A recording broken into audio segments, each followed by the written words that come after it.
Pourquoi mon plan C propose un week-end au spa et au resto et ne dit pas vouloir être en couple avec moi? Les femmes pensent que les hommes vont dans les clubs de striptease uniquement pour les prestations sexuelles. Un homme peut-il aimer deux femmes en même temps? Normalement, mon objectif, c'est dormir à 22h et me réveiller à 5h10. On a été plan C tout l'été, mais je l'aime plus que bien. Comment lui dire?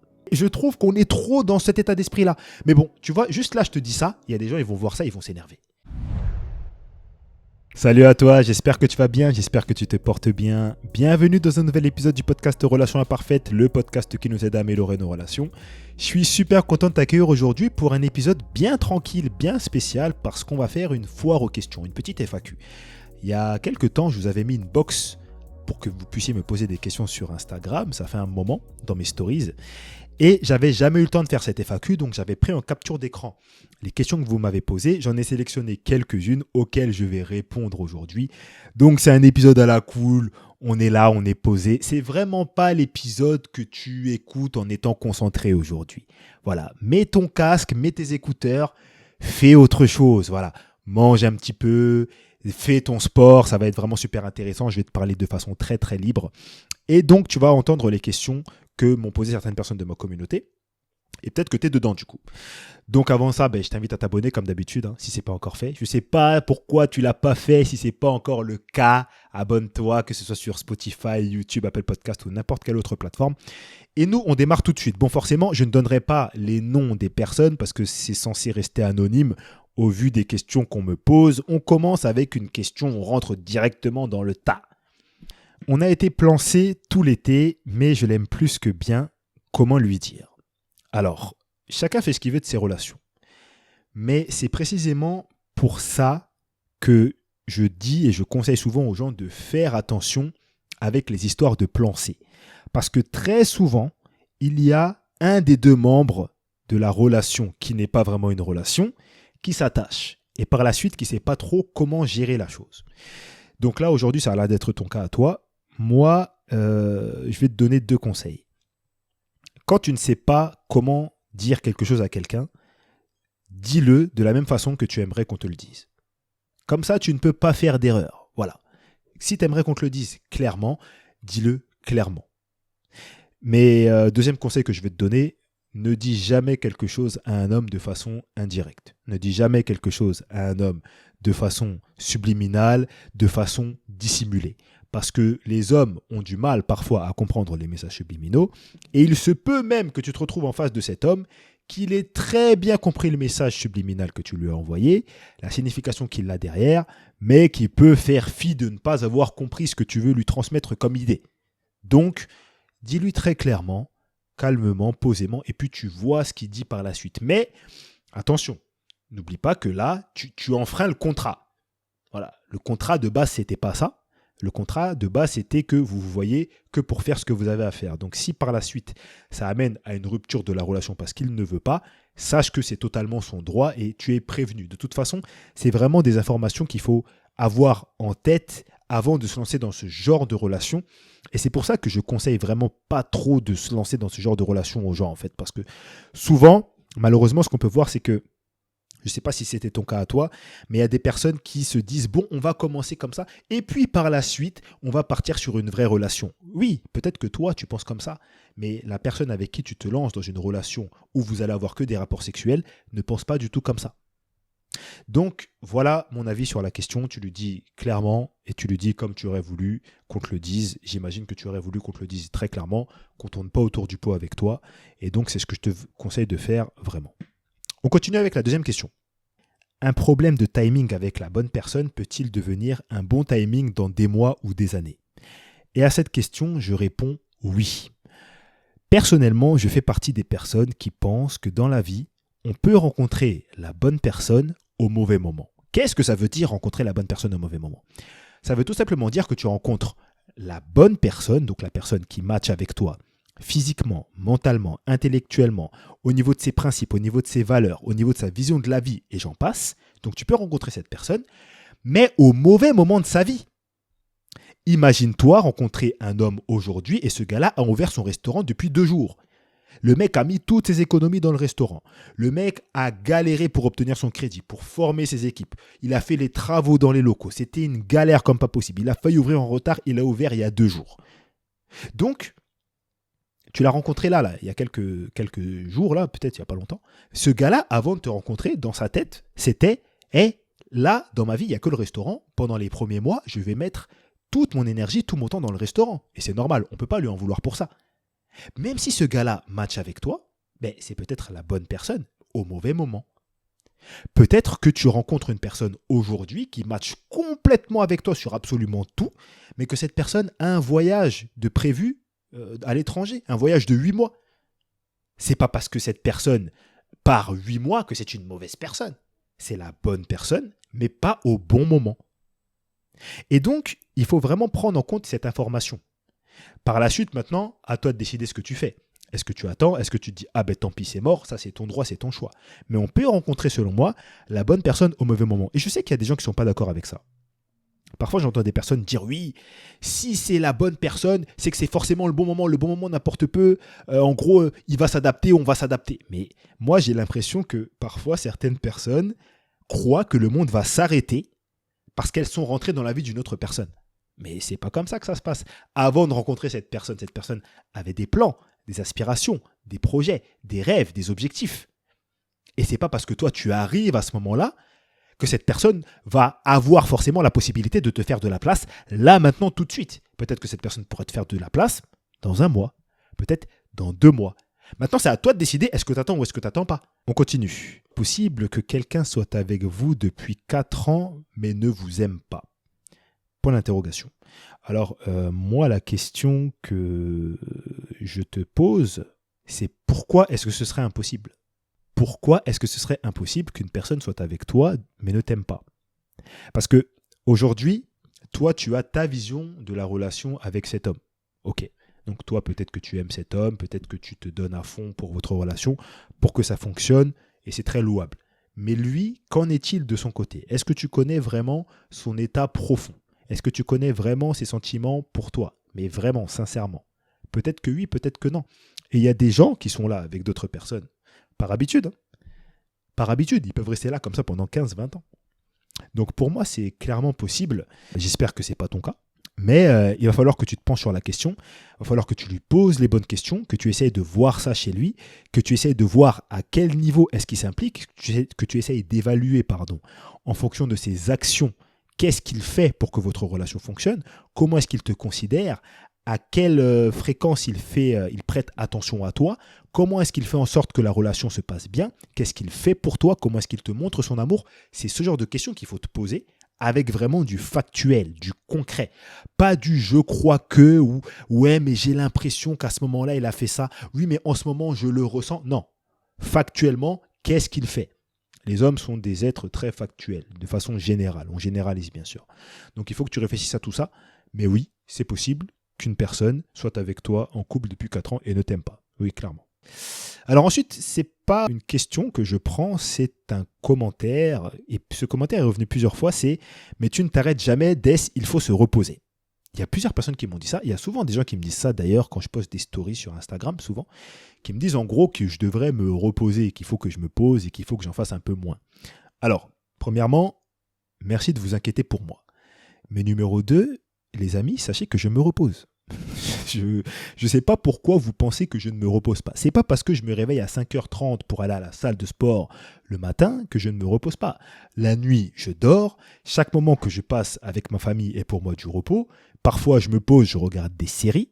Je me repose. Je ne sais pas pourquoi les gens ont cette idée-là. Mais maintenant, puisque vous me lancez sur le sujet, je vais vous dire quelque chose que moi, je pense, qui ne regarde et qui n'engage que moi. Je trouve qu'on est dans une société à une époque où on se repose trop. Je trouve qu'on se repose trop et qu'on n'en fait pas assez par rapport aux objectifs qu'on a. Ce que je veux dire, c'est qu'il y a des gens qui n'ont absolument aucune aspiration. C'est-à-dire qu'ils ont leur petit travail, ils ont leur petit taf et ça leur va très bien. Ils n'ont pas envie d'évoluer plus que ça au niveau financier. Ils n'ont pas envie d'évoluer plus que ça au niveau mental, au niveau spirituel ou à tout autre niveau. Ils se sentent bien comme ils sont. Et donc, ces personnes-là passent tout leur temps libre à se faire plaisir. Et il n'y a absolument aucun problème à ça, il n'y a pas de souci, tant que tu te sens bien comme ça. Mais la vérité, c'est que beaucoup de personnes se plaignent de leur situation. Beaucoup de personnes se plaignent qu'elles ne touchent pas assez d'argent, qu'elles voudraient plus, qu'elles voudraient vivre ailleurs, qu'elles voudraient un plus grand appartement, qu'elles voudraient un meilleur physique, qu'elles voudraient avoir commencé à investir de l'argent. Je ne sais pas, peu importe. Mais quand tu regardes la différence qu'il y a entre les paroles et les actions de beaucoup de ces personnes-là, tu te dis, mais qu'est-ce qui se passe en fait? Tu me dis que tu as envie d'évoluer, dès que tu as du temps libre, tu es posé sur ton canapé, tu regardes Netflix. Tu as regardé toute la saison de toutes les séries là. T'enchaînes comme pas possible. Mais tu me dis que tu veux évoluer, tu veux progresser. Mais tu veux progresser où? Sur quoi? Comment? Est-ce que tu comprends ce que je veux dire? Je trouve qu'on est dans une société où on veut trop ressentir les choses, on veut trop se faire plaisir, on veut trop se détendre. La dernière fois, tu sais, moi je suis quelqu'un qui achète extrêmement peu de choses matériellement. C'est-à-dire que moi, tu vois le casque que j'ai sur mes oreilles. Actuellement, là, j'ai un casque. Pour ceux qui regardent le podcast en version vidéo sur YouTube et sur Spotify, eh ben, vous voyez que j'ai un casque. Ce casque-là, je me le suis acheté au Black Friday 2022, donc novembre 2022. J'avais acheté la version antérieure au Black Friday 2018. Je l'ai acheté. Au bout de 2 jours d'utilisation, je me suis dit, mais Des, tu n'as pas besoin de ça à l'instant T.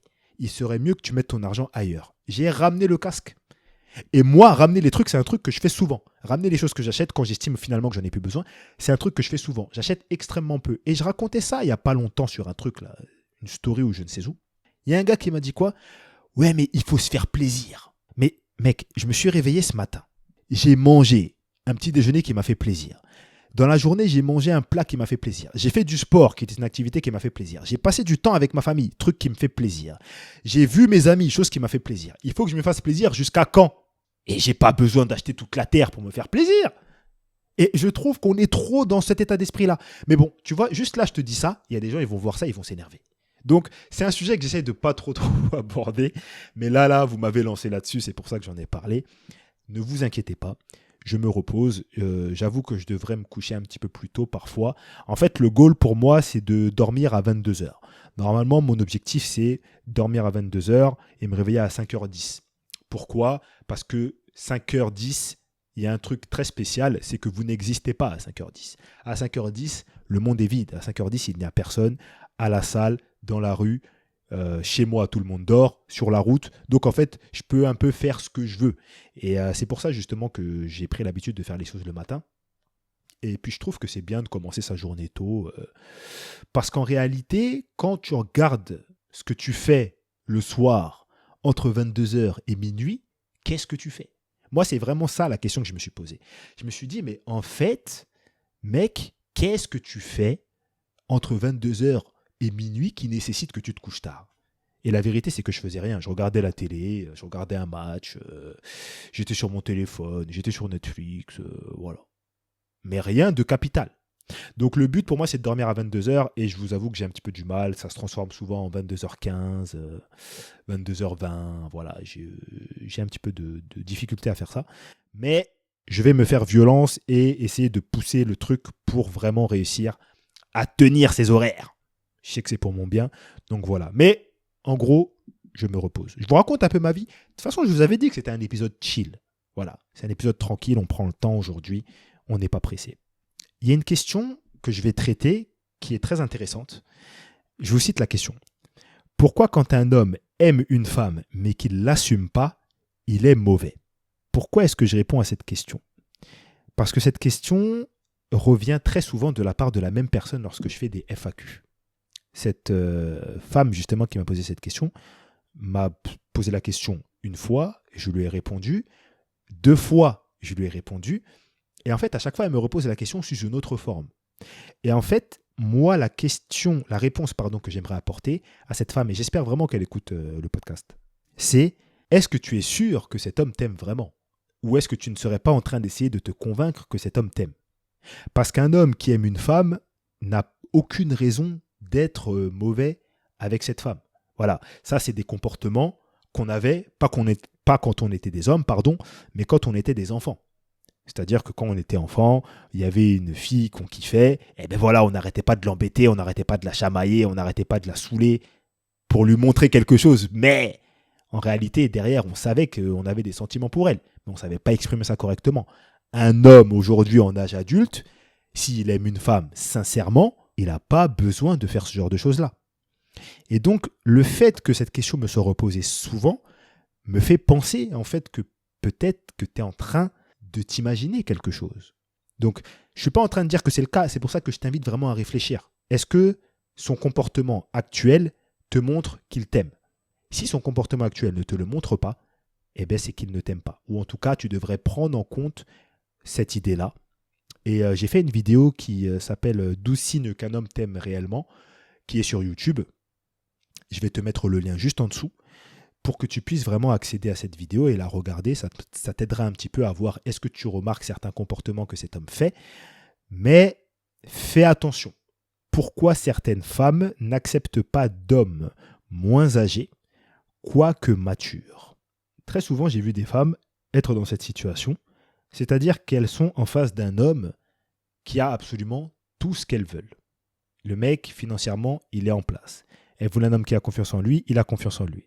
Elle voulait un homme qui a de l'assurance, il a de l'assurance. Elle voulait un homme qui est drôle, qui est intéressant, intelligent, qui sait socialiser, il l'est. Ils ont les mêmes principes, les mêmes valeurs, mais elles vont refuser. Je pense que dans la tête de beaucoup de femmes, c'est instinctif de se mettre avec un homme qui est plus âgé. Et je pense également qu'il doit y avoir un facteur peur du défi. Parce que de l'autre côté, il faut se dire la vérité aussi, c'est que pour les hommes, c'est souvent un défi d'aller vers des femmes plus âgées. Voilà, on a tous connu le gars qui veut essayer de choper une cougar. Voilà, j'utilise les termes. Hein. Maintenant, la vérité aussi dans les faits, c'est que les hommes moins âgés, mais matures, il n'y en a pas beaucoup. Moi, je vois souvent des femmes en coaching qui ont 36 ans, 38 ans, 40 ans, qui se font aborder par des gars qui ont 27 ans, par des gars qui ont 29 ans. La majorité de ce que je vois, de ce qu'elles me disent, à travers ce qu'elles me disent, bien sûr, c'est pas sérieux. Tu vois. Tu sens que le gars, c'est un player. Il est là pour mettre une croix sur son tableau. Et c'est peut-être aussi pour ça qu'elle refuse. Tu vois. D'ailleurs, les femmes justement qui vont écouter ce podcast-là, dites-nous en commentaire juste en dessous ou en review, que vous soyez sur Apple Podcast ou sur Spotify, pourquoi est-ce que vous refusez de vous mettre en couple avec des hommes plus petits? On continue avec la prochaine question.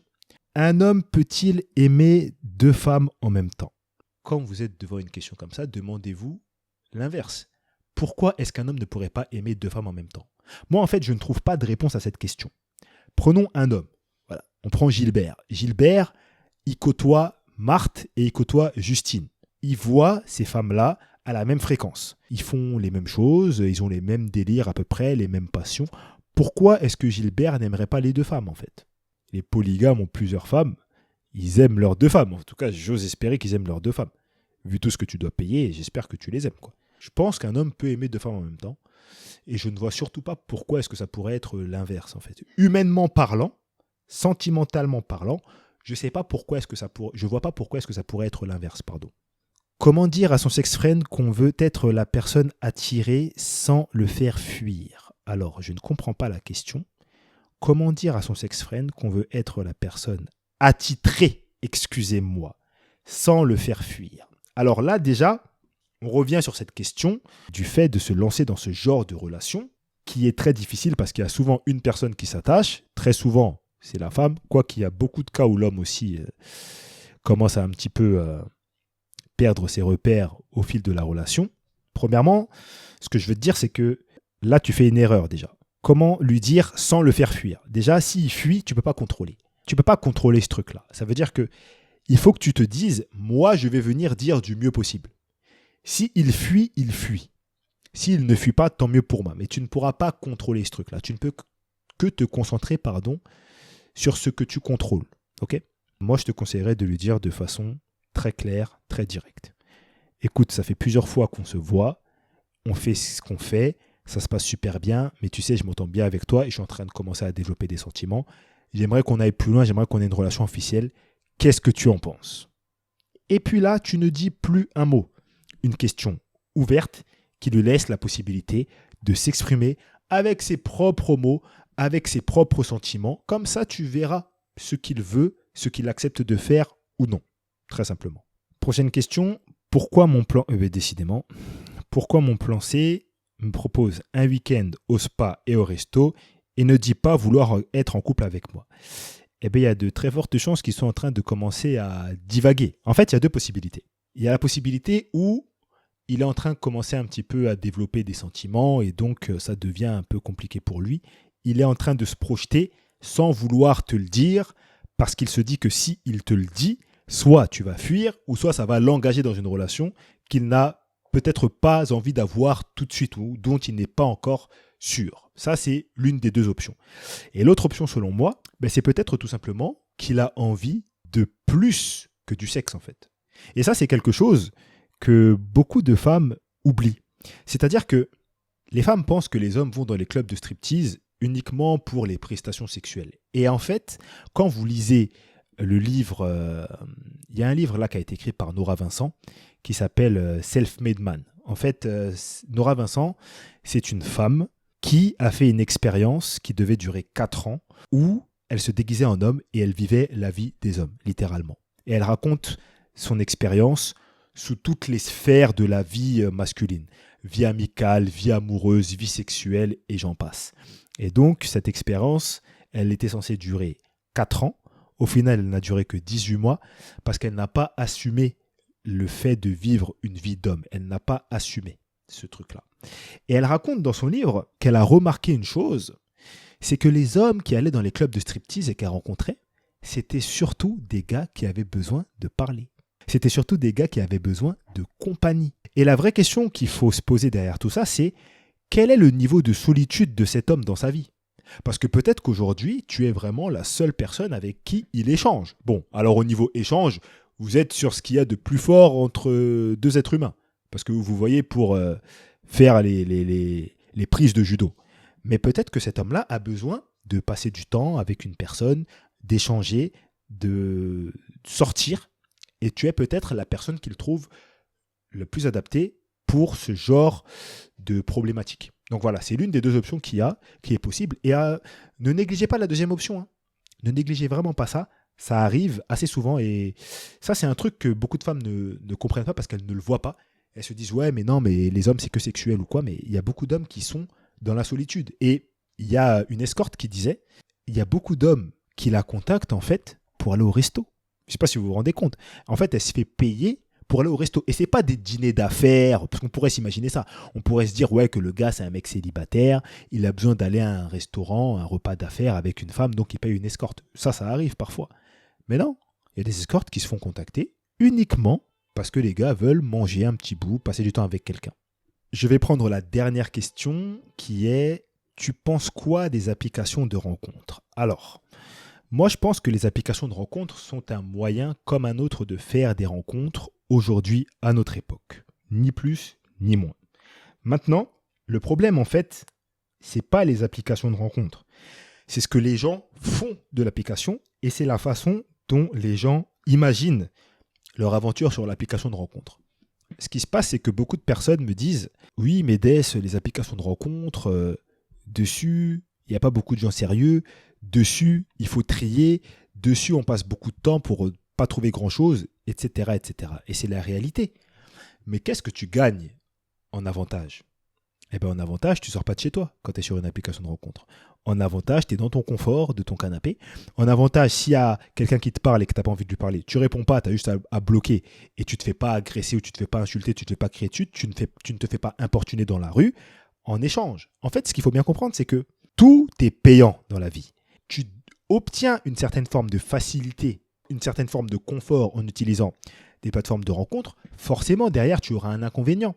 L'inconvénient, c'est que vu que tu es sur Internet, vu que tu es caché, toutes les personnes qui n'ont pas confiance en elles et qui n'osent pas aller aborder en public vont venir t'aborder et dedans, tu n'as pas que des gens qui veulent forcément faire du sérieux avec toi. Donc, il y aura beaucoup plus de tri par la suite. Mais, en échange, tu gagnes une certaine tranquillité. Donc, l'idée en fait du site de rencontre, c'est qu'il ne faut pas se dire « Ah mais ouais, je vais aller sur un site de rencontre et je vais trouver tout de suite quelqu'un. » Ou « Je vais aller sur un site de rencontre, il me suffira de 3 conversations pour y arriver. » Non, ça peut-être que dans le monde réel, justement, ça fonctionnerait. Mais à l'inverse, tu auras aussi des contraintes en étant dans le monde réel. Il faudra que tu ailles aborder une personne dans la rue, il faut que tu l'arrêtes, il faut que tu passes la peur du rejet, il faut que tu passes la peur du regard des autres, il faut que tu puisses savoir communiquer, rebondir sur des dialogues à l'instant T, il faut que tu sois à l'aise socialement pour pouvoir le faire. Donc tu gagnes toujours quelque chose et tu perds toujours quelque chose. Donc les sites de rencontres sont une option. Maintenant, il y a des personnes qui vont dire « Oui, sur les sites de rencontres, il n'y a que des mauvaises personnes. » C'est faux. C'est complètement faux. Il n'y a pas longtemps, il y a quelqu'un qui m'a envoyé un message pour me dire « Des, merci pour les podcasts. Je suis passé à l'action. J'ai rencontré quelqu'un de bien et ça s'est passé sur Internet. » Les mêmes personnes que vous voyez sur Internet sont également dans le monde réel en fait. C'est pas parce que tu croises une personne dans le monde réel et que vous discutez en vous croisant au centre commercial ou à Auchan ou je ne sais où que cette personne est une bonne personne. La seule chose que ça te garantit d'aborder et de rencontrer une personne dans le monde réel, c'est de t'assurer que cette personne est bien comme elle est physiquement. Parce que oui, forcément, là, tu la vois pour de vrai, devant toi, vous discutez. Tu peux savoir vraiment comment elle est physiquement. Tu peux en apprendre un petit peu plus sur sa personnalité, sur sa façon de parler, sur sa façon de voir les choses, sur son comportement. Mais ça s'arrête là. Tu peux rencontrer le même type de personne sur Internet que sur les réseaux sociaux, que sur les sites de rencontres, que dans la rue, que dans un centre commercial, que dans le taxi, dans le métro ou n'importe où d'ailleurs. Donc, moi, je pense que quand on cherche, autant se mettre sur tous les fronts. D'autant plus que un site de rencontre, en fait, c'est pas une énorme contrainte, quoi. C'est-à-dire que tu vas sur un site, tu passes 10-15 minutes par jour, c'est pas la mort. De toute façon, ces 10-15 minutes, tu les passeras sur Instagram ou sur TikTok ou sur YouTube à regarder des vidéos ou quoi.